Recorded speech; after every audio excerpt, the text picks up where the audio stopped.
Hello, everyone, and welcome to today's Cancer Research Discovery and Therapeutic webinar.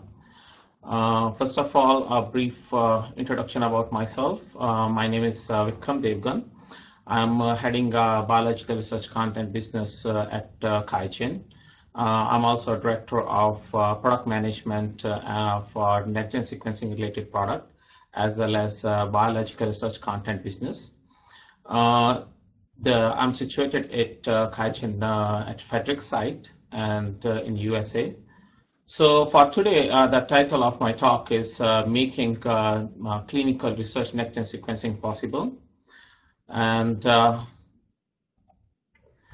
first, some disclaimers. I would like to let you know that all the products which we have used in this presentation, they all are for molecular biology application and not intended for any diagnostic, preventive, or treatment of disease. Having said that, let's get into the presentation. So today's presentation is consists of three different parts. What I'm going to do to start with, I'm going to give you a brief introduction of cancer diagnostic and targeted DNA sequencing. Basically, why we need targeted DNA sequencing in a cancer diagnostic, and what are the challenges associated with it. Then I will get into the our solutions which QIAGEN has developed to address those challenges. Specifically, I would like to talk about our new product which we have launched called GeneRead DNAseq Target Panel version 2. And then last part, I will talk about clinical application of this gene panel. What is required for gene panel to be applicable in clinical settings. And at the end, I will touch upon a small case studies for the clinical settings. Okay. Now let's get on with the presentation. So as you know that DNA is a very basic unit of genetic information. And all the genetic information has been so-called imprinted in the nucleotide sequencing like A, C, G, T, G. And these sequences, you can call them DNA sequences. And any change in these sequences or nucleotide sequences can lead to a genetic variation or a genomic variation, which can cause or may cause any change in the phenotype or physiological change in our living beings. So these genetic variations or genomic variations can be of many different kinds, ranging from SNPs to the point mutations, to insertion and deletions, to copy number variation, and as well as the long structural change such as fusion genes. It's very important to detect these mutations or genetic variations because they may play a very important role in cancer diagnostic as well as deciding the appropriate therapy moving forward. So this slide shows a few of the examples. Let's take an example of BRAF V600E. It is a point mutation which is present in almost 60% of melanoma cases. And the deletion in EGFR kinase domain. So these are present at least 20% of lung adenocarcinoma cases. And so for the BCR-ABL fusion genes, it's present in 100% cases of CML. So these mutations are not only important for the diagnostic, or they are not only act as a diagnostic marker, but they are also playing a very important role in deciding which therapy plays or which is the most appropriate therapy for that particular cancer patient. So let's take an example of PLX4032. So this drug will only be beneficial to melanoma patient if they harbor a BRAF V600E mutation. So that's how it's very important to understand what kind of a genetic signature the cancer patient has. So this is a very small introduction about, or a link about genetic variations to the cancer. Now, if we take a step back and look into the stats of cancer, we see that cancer is the second most leading cause of death worldwide. And according to stats, in 2030, it's expected to have 21 million new cases for cancer, and with 13.2 million cancer deaths associated with it. So, but if, and that's a big if, if our ability to prevent, diagnose, and treat the cancer does not improve. But I think that, aren't we all are here to basically work on that, to enable to come up with a method which can improve our ability to prevent, diagnose, and treat cancer, and doing that, making improvement in life possible. So that's exactly, I'm sure everybody will agree with me on that. That's what we are trying to achieve over here. But to get that, what we really need, what we want to have, if you really look into that, what we need here is we need a method which can enable or which can identify a new cancer susceptible genes, or a method which can identify mutations that can drive cancer progression. And in turn, basically, if we put all these things together, in turn, what it does, it will help us to develop new diagnostic tests and targeted therapy. And in addition to that, what we need a method for effective population screening. If you take an example, in the US itself, we have around 400,000 women who carry a mutation in BRCA1 and BRCA2. And they are at very high risk of breast and ovarian cancer. So we have to come up with a low-cost method for this population screening, because the knowledge of risk itself will allow the prevention moving forward. And beside that, if you really look into that, the type of the cancer therapies which we are doing, so initially it's like that you diagnose a patient with the cancer using a routine pathological method, and then decide for a therapy and give a same therapy for all the patients. And some of the patients will get good effect out of it. However, some will have no effect at all. Or in a worst case, there will be some who will have an adverse effect of that therapy. And this is because each and every patient has a different genetic signature or a different genetic background.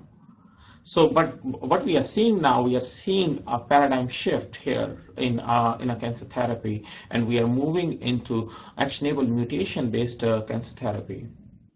And what I mean by that is we are not only looking into the routine pathological tests, but we are also looking into the molecular pathology.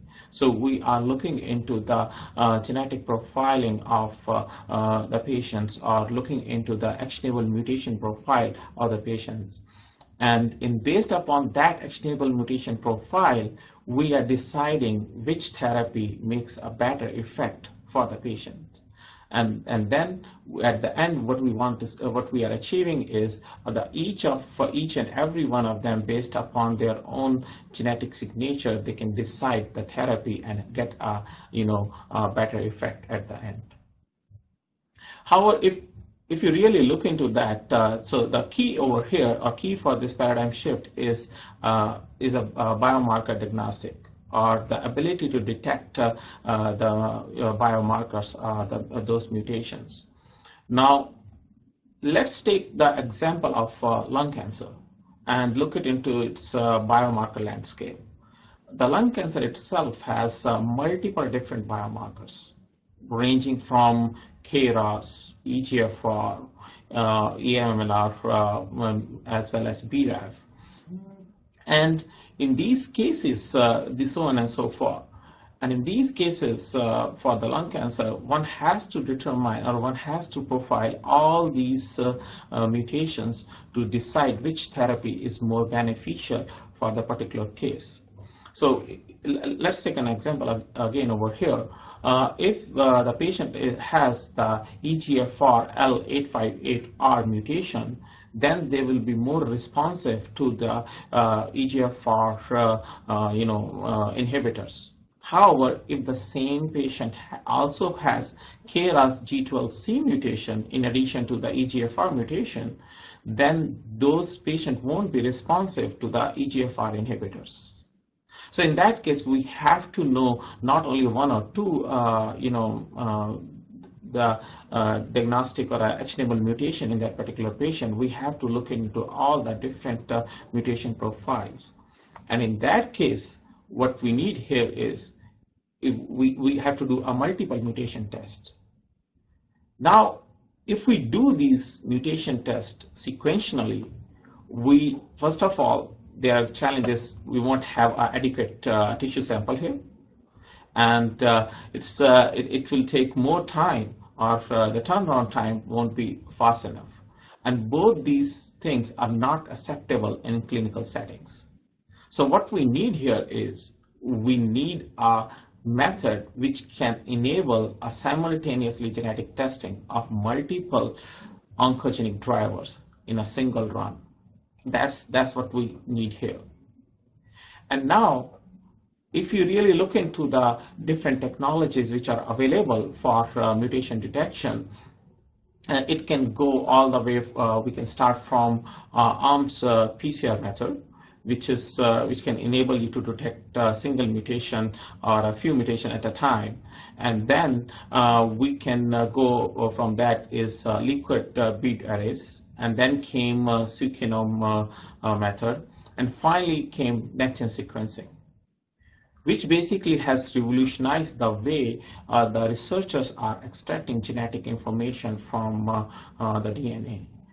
And in fact, the next-gen sequencing enable us to do multiple mutation detection with multiple genes in multiple samples with a single run. And I think this is the most important advantage here is you are just doing a single run, but you are getting an ability to detect multiple mutation in multiple genes. And not only that, you can also run multiple samples together. However, if you really look into the next-gen sequencing, there are different flavors of next-gen sequencing.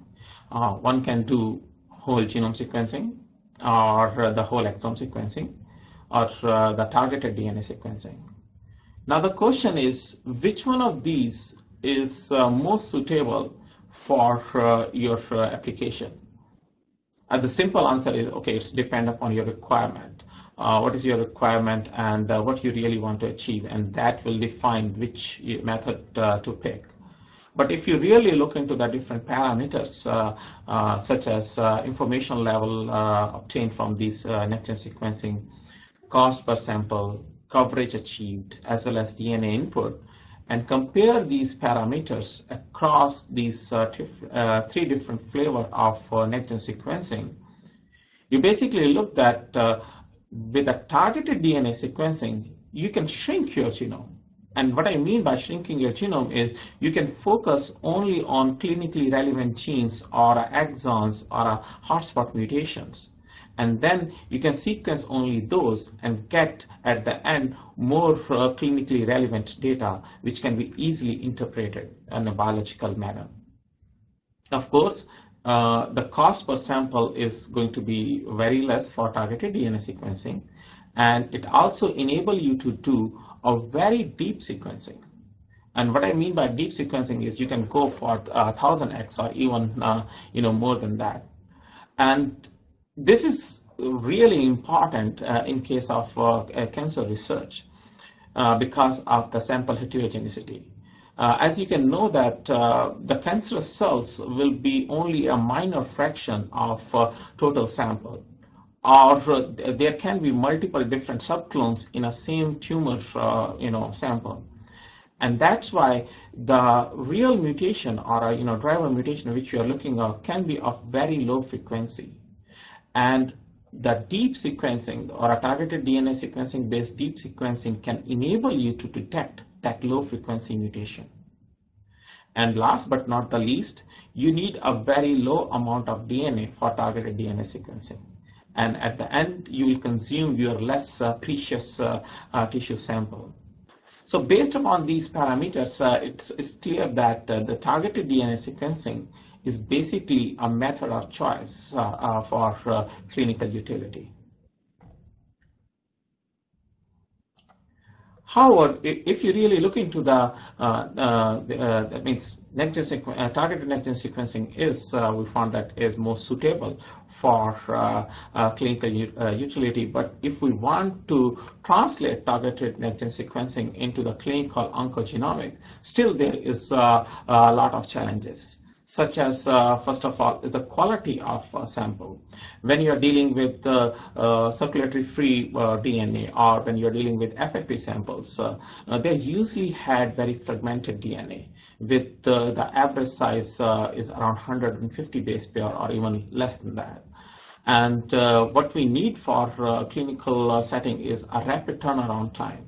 All the way from sample to result, it should be done into 4 days. That's more acceptable in clinical settings.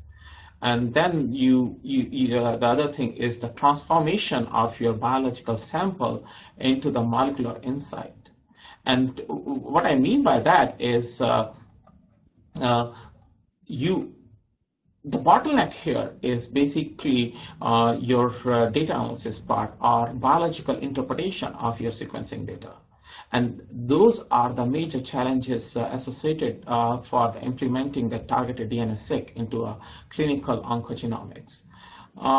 Now, to address these challenges, the requirements which we have, what we need is, we need a method or an ability to quantify basically a functional DNA. And when I say a functional DNA, what I mean by that is the DNA which is accessible for targeted enrichment, which can be useful for targeted enrichment moving forward. And then we need is a rapid method for doing a targeted sequencing so that we can finish the whole process within 4 days. And it should be compatible with the FFP samples as well as the liquid biopsies.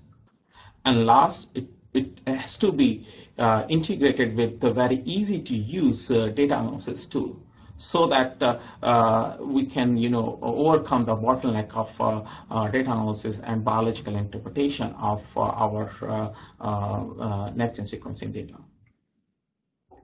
So based upon these challenges and the requirement, what QIAGEN has done, QIAGEN has came up with a solution for targeted DNAseq, and as a gene panels, we call this as our GeneRead DNAseq targeted panel. It's for version 2.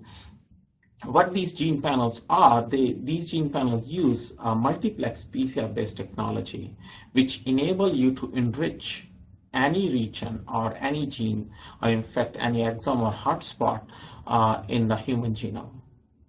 The beauty of this technology is, or the beauty of this GeneRead DNAseq panels are, all the amplicons for these gene panels has an average size of 150 base pair, which is making it compatible for all the sample type, whether we are talking here FFP or circulating free DNA or a liquid biopsies or whatever. Secondly, it needs only 10 nanogram of DNA per pool, so you can use less of your precious DNA, and it takes only 3 hours to go to do the target enrichment. And since the target enrichment involves only 3 hours, it will help you to finish or to go from your DNA or your sample to result within 4 days. And importantly, these gene panels has a very streamlined or standardized workflow, which is integrated with the online data analysis tool with the biological interpretation of sequencing data. So if taken together, if you really look into that, these GeneRead DNAseq gene panels, they have, first of all, they can be used for any sample. And not only any sample, they are compatible with any NGS sequencer, whether we are talking about iron torrent sequencer or the Illumina sequencer. These gene panels are compatible with those sequencers. Second, you can save your precious sample by using very less DNA input for the target enrichment. Third, you can save the time because it needs only 3 hours for target enrichment. And fourth point is, as compared to if you really look into some of the competitors who are also using multiplex PCR-based technology, they need a multiple library preparation for that, maybe 3 to 4 different library preparation per sample. However, with GeneRead gene panels, you need only a 1 library preparation per sample. And in that case, you will save also the money which you have to spend on buying your library preparation reagents. So what we have for these gene panels. So what we have is these GeneRead panel is basically the largest collection of the clinically relevant panel. We have a gene panel for solid tumors, ranging for clinically relevant panel, tumor actionable panel, and then we have a myeloid neoplasma panel. In addition to that, we also have tissue-specific panels like breast, colorectal, liver, lung, ovarian, prostate, gastric cancers. We have panel for cardiomyopathy.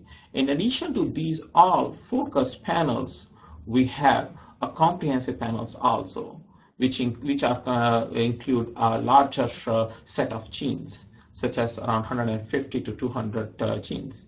These include cancer predisposition panel, comprehensive cancer panel, and carrier testing panels. Now, a lot of work has been put to make sure that the gene content which we are including in these panels are clinically relevant. And how we have done that? We have done that by using a different reference database which are clinically relevant, such as TCGA, the Cancer Genome Atlas, National Comprehensive Cancer Network, Cosmic Database, Cancer Genome Census, OMIUM, CleanWare, as well as our own Ingenuity knowledge base.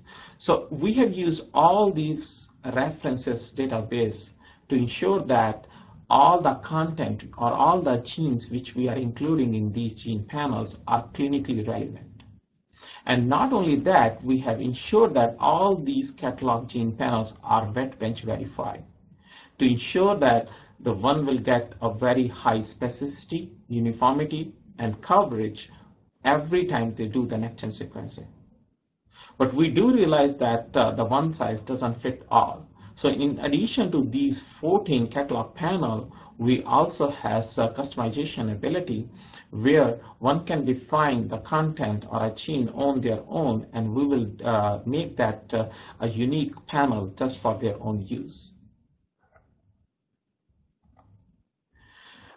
So that was about the gene panel. But as I was mentioned earlier, one of the challenge when you're dealing with FFP samples or with circulating free DNA is all these samples, they have degraded DNA.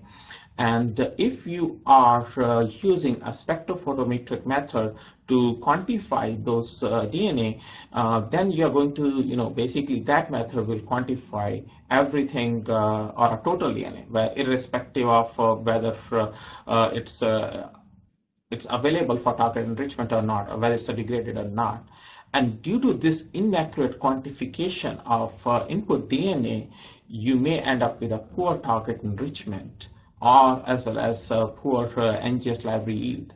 And at the end, you won't get any reliable next-gen sequencing data, and there will be a basically complete wastage of your precious time as well as sample.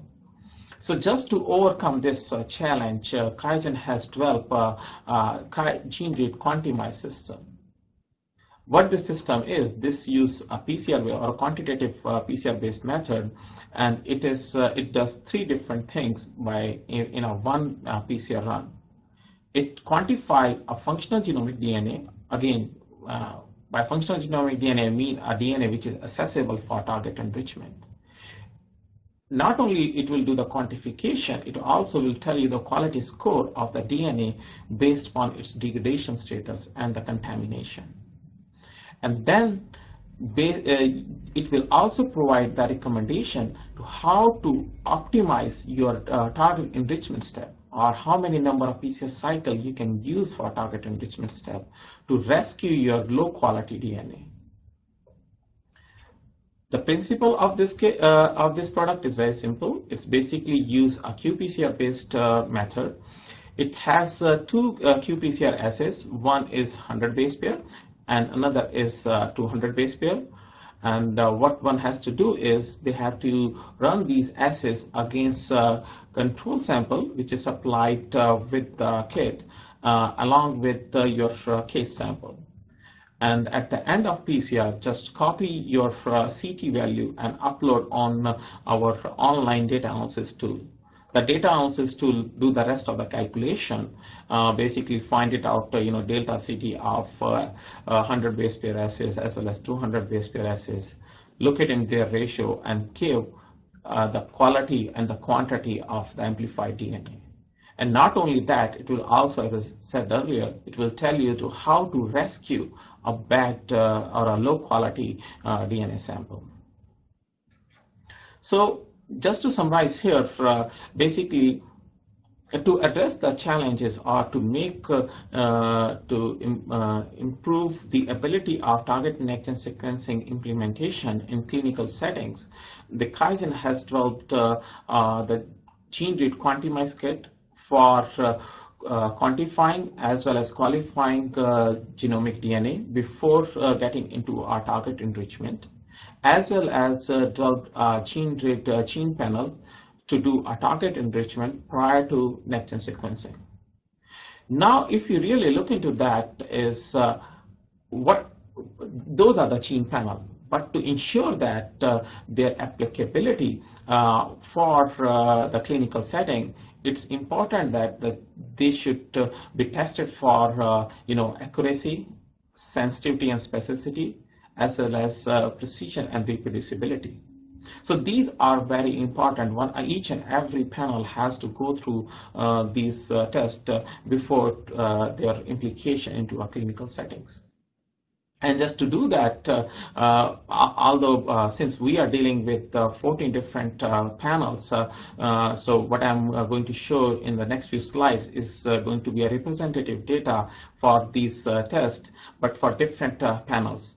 But ideally, one has to do all these tests using a same panel.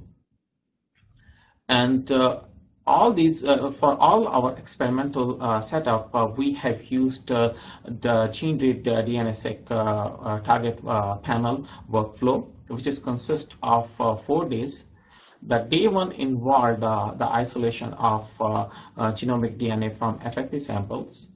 Here we used the QIAAMP FFP kit, and then the quantification and qualification of isolated genomic DNA, which is done using the Quantimize kit, and followed by that is the target enrichment using GeneRead DNAseq gene panel. For our initial experiment, we have used the tumor actionable mutation panel here.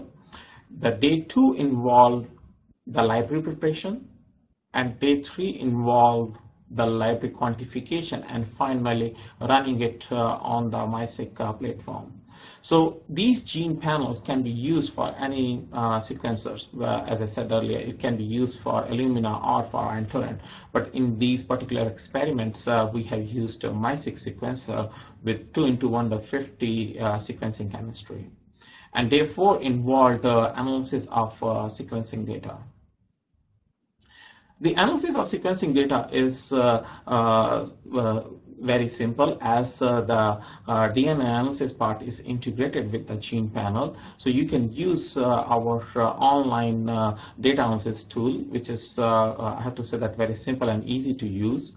What one has to do is they have to upload the FASTQ file, which is generated after the sequencing, and then select a few parameters such as which panel has been used, or what kind of sample it was, single or matched tumor normal sample, or what kind of analysis you would like to do, whether you want to do a somatic mutation analysis or a germline mutation analysis. So then you just submit the job, and our online data analysis tool will do all the work, and at the end spit out the results in the form of BAM and VCF files. And in addition, we'll provide all the sequencing metrics, including what is the specificity of that particular sequencing run, uniformity of that panel, what is the experimental coverage of that particular panel. We'll also provide all the detected variants in an Excel format, as well as the copy number alteration. The online tool also provide the direct link to Ingenuity variant analysis, which will enable you to do the biological or clinical data interpretation of sequencing data. So for now, the Ingenuity variant analysis is available free of charge with the gene panels and act as a complementary biological interpretation piece for data analysis. So now, before getting into that, let's see what is the Ingenuity variant analysis, or what is it. So in very simple manner, the Ingenuity variant analysis is a smart interface to shortlist biological relevant variants. And how it does that? It does that by using an interactive filter cascades. So let's say you started with your the VCF file, and it has all the variants. So first of all, you can use the common variant filtration. So it will remove all the common variants from those your collection. And then you can select predicted deleterious mutations out of it. And then you can use statistical tools to enrich statistical significant mutation. And finally, you can put these mutations in a biological context and get the clinical or biological relevant information for those enriched mutation. So that's what the all Ingenuity variant analysis is all about. So so this is a kind of small overview of what kind of a workflow we have used in our experiments, and what kind of data analysis is there. So now let's get on to the experiments, and starting with testing the accuracy of gene panels. So to test the accuracy of gene panel, what we have done here is we have selected 10 FFP samples with BRAF V600E mutations. And then enrich these samples using our actionable mutation panel and subject it to the workflow which I have described earlier. So just one thing I would like to point out over here is in this experiment we have looked into the accuracy of only one mutation, which is BRAF V600E. But one has to do the similar set of experiment for all the mutation which one would like to call at the end of the experiment. So let's say they are interested in EGFR mutation or a KRAS mutation. They have to carry out similar accuracy experiment with all those mutations to finally get or they get the ability to see the ability of the panel to accurately call those mutations. And all these mutations has been previously detected in these samples using some alternative method, whether it's HMR or some other alternative next-gen sequencing or a digital PCR based method. So this slide is showing the results of that experiment, which shows that all these mutations were accurately called by the tumor actionable mutation panel. And not only we can able to call all those mutations, but if you really look into the mutation level, it's very comparable between what we call and what was previously detected. So this shows that, or if one has to conclude out of it, one can say that the tumor actionable mutation panel showed 100% accuracy in calling the BRAF V600 mutations. Now that was about the accuracy. And now the other thing is the sensitivity and specificity of gene panels. So to address that, we have designed an experiment in which we have used different dilutions of Na12878 genomic DNA. It's NIST genome in a bottle genomic DNA in the background of Na1240 sample. However, for the sake of simplification, here I'm showing you only one representative dilution, which is a 10% dilution, because we want to see the sensitivity and specificity at the 5% detection limit. However, one has to do, and that's what we have done, we looked into different dilutions for the same genomic DNA. And for this method, for this experiment, we have used the cancer testing panel, which is consists of 160 genes and has 660 kb region as a coverage, which basically has 240 SNPs and 14 indels in Na12878 genomic DNA with the background of Na19240 sample. So here, most of these 240 SNPs and 14 indels, more than 70% of them are in a heterozygous. So they have 5% allelic frequency. So that's what we were interested in. We want to see the ability of our panels to detect the 5% mutation frequency and see what kind of sensitivity and specificity we can get from that. And results are shown in a table here. So if you look into the SNPs only, the true positive rates or the sensitivity at the 5% allelic frequency is around 87%. And if you look into the false positive rates, there is around 42 false positive per megabases. So, which is, I have to say that it's really, it's reasonably acceptable and has a good performance looking at the 5% allelic frequency. And in case of indels, our true positive rate is around 82% with a false positive rate of around 92 false positive per megabase on that front. So that was about the sensitivity and specificity of gene panel, and as I said that looking at into these numbers, it has very good sensitivity as well as very low false positive rate, which is acceptable for clinical settings. And the next experiment was checking or testing the precision and reproducibility of our gene panels. For this, we have designed the experiment in which we have used control samples which are containing a wide range of endogenous gene with have well-defined allelic frequency or mutations. As shown here, it has mutation in KRAS, EGFR, BRAF, so on and so forth, with a different mutation level.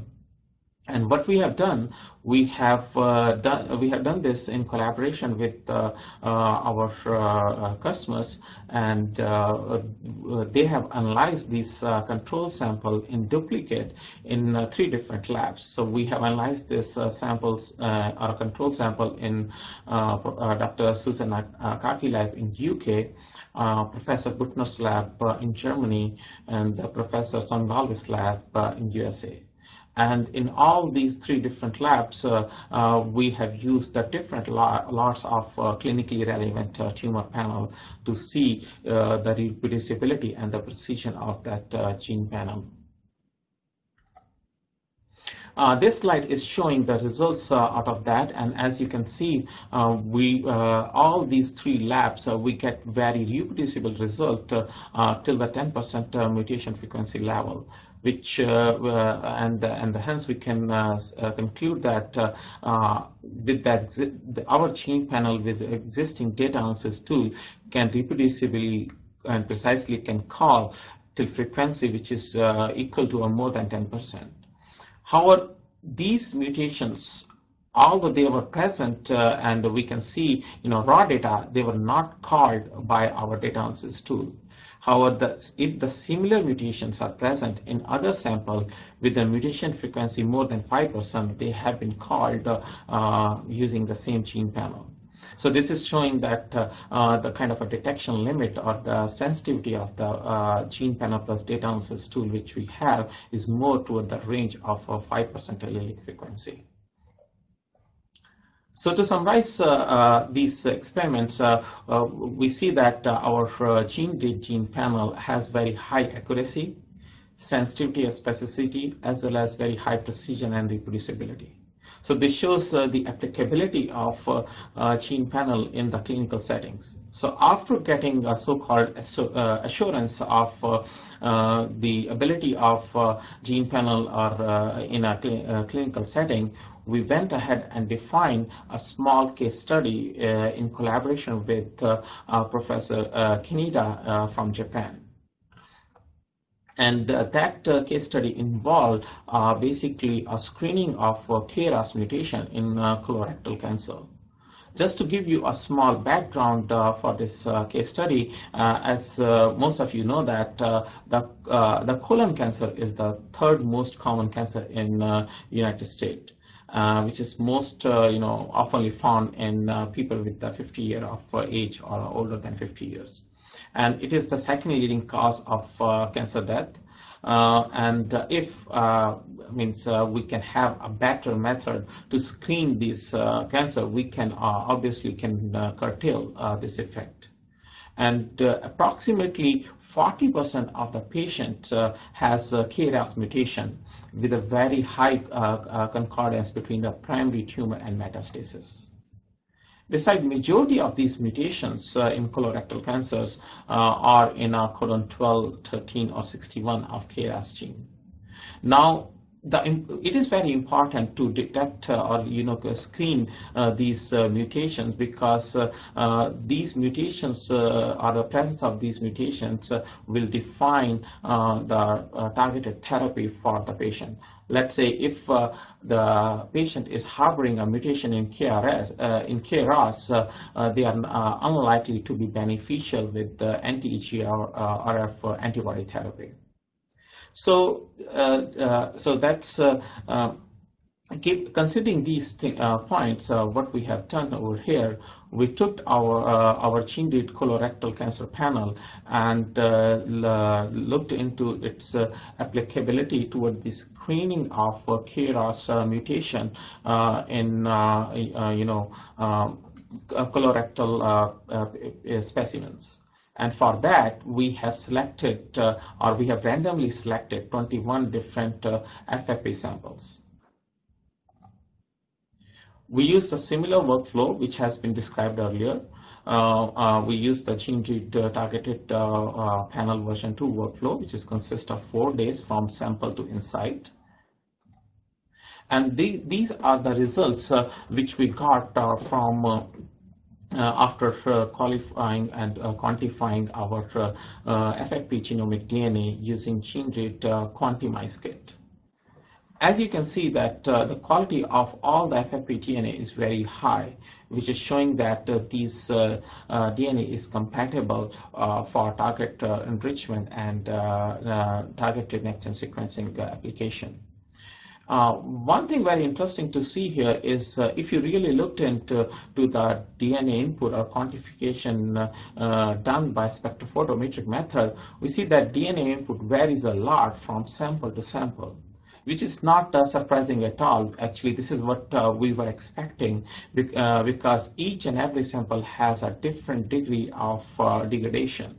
And so it is very, that is the kind of a so-called beauty of this GeneRead Quantimize kit. It will enable you to look into the degradation status of the different samples, and based on that can define how much input DNA you need for a successful next-gen sequencing. And not only the input DNA sample, but also can define how many more cycles you can add to ensure a reliable or reproducible results moving forward. The base cycles for our target enrichment is 18. However, based on these samples, the Quantimize kit suggested a 7 more or a 9 more cycles for few of the products.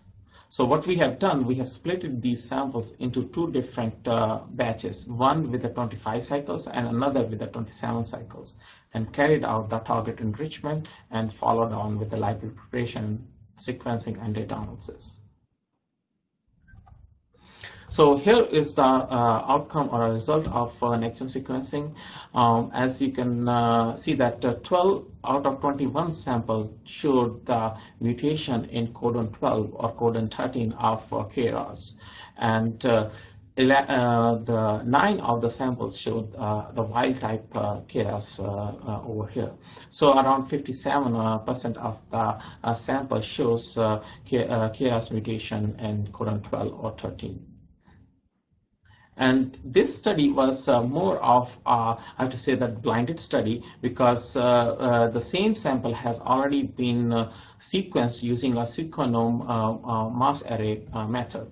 And we were really happy to see that there is 100% concordance between the data we generated using our GeneRead colorectal cancer panel. Which is completely the same what we got before using a sequenome mass array method. However, the kind of advantage here for using a GeneRead DNAseq panel is, although you are getting the same result, you are saving your precious sample and time as well as money. If you take this in context with what are the other genes you have sequenced using the same gene panel. And above all, even though we were using FFP sample, which has a different degradation status of genomic DNA, the Quantimize kit has enabled us to do a proper quantification and optimization of target enrichment, ensuring basically a successful result for all FFP samples. So now, just to wrap up and summarize why the GeneRead DNAseq gene panel has a value or are more suitable for clinical settings. First of all, the gene panels are we have a broader collection of wet bench verified panels. So all these catalog panels are wet bench verified, and thereby ensuring you a high uniformity, specificity, as well as your experimental coverage. And as I said earlier, we know that one size doesn't fit all. We also provide a customization ability, and hereby enable you to fully customize panel based upon which region you want to pick, or which exon you want to pick, or hotspot panel you would like to pick, and we will design that panel specific for your needs. It requires a very low DNA input, so you can save your precious sample. It has, has very outstanding experimental performance. By experimental performance, I mean by the result which I shown you earlier for accuracy, sensitivity and specificity, precision and reproducibility. And these gene panel has an integrated data analysis and as well as biological interpretation tool. We have online data analysis tool, and right now the Ingenuity variant analysis is coming as a free of charge for each gene panel. Our panel works with all the next-gen sequencing sequencer. as well as all the samples. And unlike other competitors who are also using multiplex PCR-based method, we don't need different library preparation or a multiple library preparation per sample. We need only one library per sample, and that is very important, as it will save, not only it will simplify your workflow, but it will save you a lot of money which you will spend on library preparation reagent. And last but not least, it has the whole target enrichment can be done in 3 hours, and the whole process from sample to result can be done in 4 hours. So there is a very rapid turnaround time. So with that, I would like to conclude this presentation, and I will take any questions now.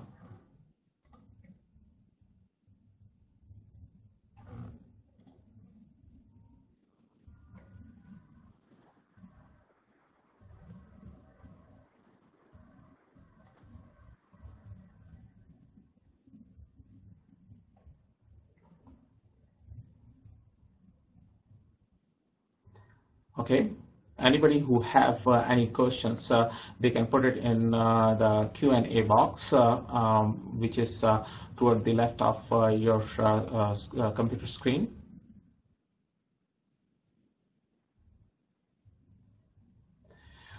Okay, the first question is, does the protocol include modification of platform-specific barcoding?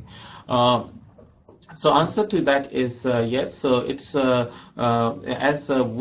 these panels are only for target enrichment, and the primers, which is the platform-specific sequencing primers, can be included in a library preparation step, and they can be, depending upon which platform you are using, you can use that platform-specific sequencing primers. In addition to that, the barcoding can be included at a library preparation step. And you can, multiplex n number of samples based upon what kind of molecular indexing you're going to use. You can multiplex multiple samples in a same run.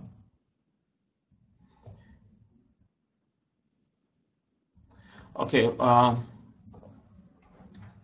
So now the question is, where are data sets stored and who owns the data set? So data sets, we don't keep any data sets. We keep it for all these data sets are basically protected by password, which is owned by the customers, and we generally keep the data sets for 30 days. And if customer want to keep it for a longer time, they have to contact us and tell us that they want to, further keep this data set. But the data set is owned by a customer, not by QIAGEN.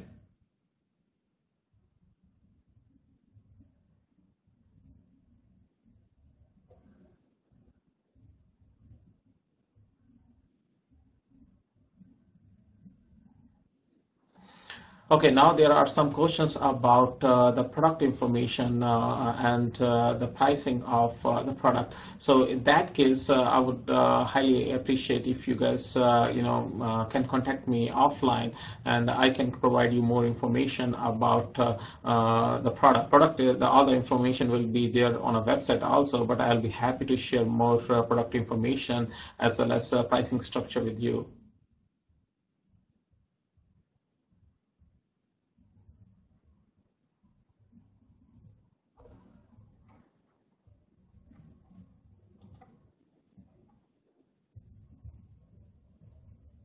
Again, if you have any more questions, please write it down in our Q&A section.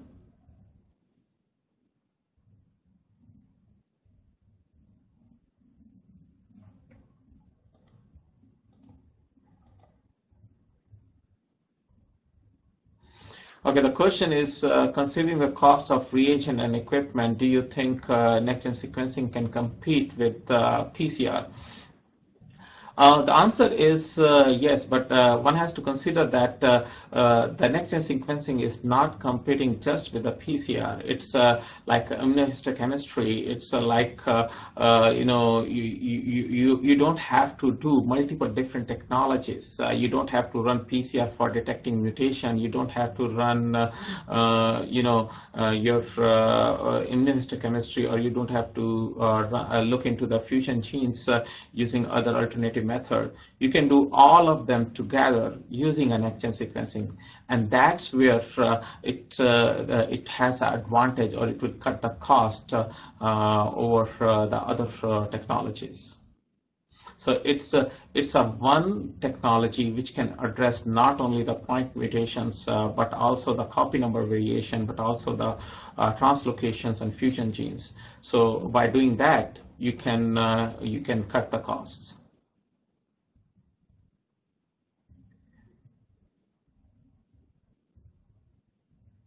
Okay, somebody was asking about my email ID.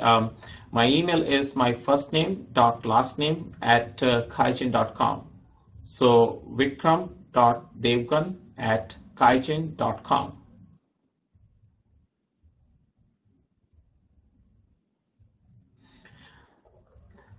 There is a question is, do any of your panel cover translocation breakpoints? The answer to that is no. So as of now, our existing DNAseq gene panel don't cover translocation breakpoints, but we are developing a protocol, or we are developing a new panels which will address that issue.